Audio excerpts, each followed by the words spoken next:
चखो, देखो हम बताते हैं कि इसका स्वाद कैसा होता है। तो वो चुनौती दे रहा है सारे राष्ट्रवादियों को दुनिया भर के, वो साथ दे रहा है जितने दुनिया भर में इस्लामी जिहादी हैं उनका। अपने को सोशल डेमोक्रेट बताता है, अपने को अमेरिकी मुस्लिम बताता है, लेकिन अपनी मां के धर्म के बारे में एक शब्द भी नहीं बोलता। उसने सभी मजहबों का नाम लिया जीतने के बाद, हिंदू धर्म का नाम नहीं लिया।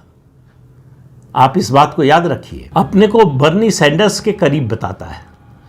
तो डेमोक्रेटिक पार्टी में जो अल्ट्रा लेफ्ट है उसके साथ इसने अपने को जोड़ लिया है, और जो डेमोक्रेटिक पार्टी का अल्ट्रा लेफ्ट है वो डोनाल्ड ट्रंप से घृणा करता है।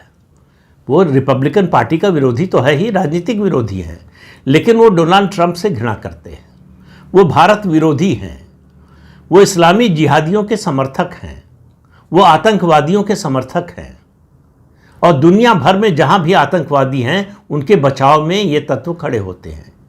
तो भारत के कम्युनिस्ट और भारत के जो राष्ट्र विरोधी हैं वो इस समय बहुत खुश हैं। जीत के बाद उसने अपने भाषण में, जवाहरलाल नेहरू ने जो भाषण दिया था आधी रात को 14-15 अगस्त की, जब आज़ादी मिल रही थी, उस समय जो ट्रिस्ट विद डेस्टिनी का उनका भाषण था उसको कोट किया है। अब कांग्रेस के पतन की आप सीमा देखिए, पराकाष्ठा देखिए। ममदानी ने उसको कोट किया, इसलिए खुश हो रहे हैं।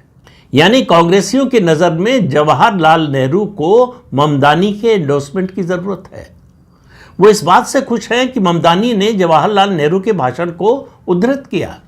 अब जवाहरलाल नेहरू की नीतियों से आपका मतभेद हो सकता है, विरोध हो सकता है, लेकिन एक इस्लामी जिहादी जो राष्ट्रवाद का विरोधी है, उससे अगर नेहरू को मान्यता पानी पड़े तो आप समझ लीजिए कि कांग्रेस पार्टी का पतन कहां तक हो गया है।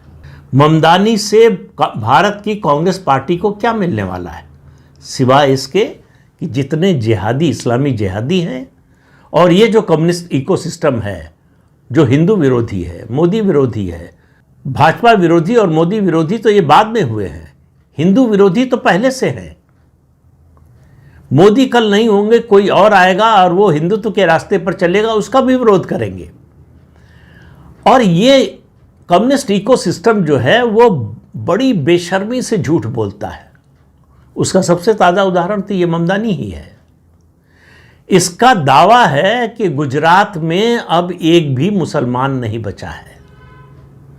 दुनिया में अगर कोई नेत्रहीन भी है वो भी इस बात को नहीं मानेगा।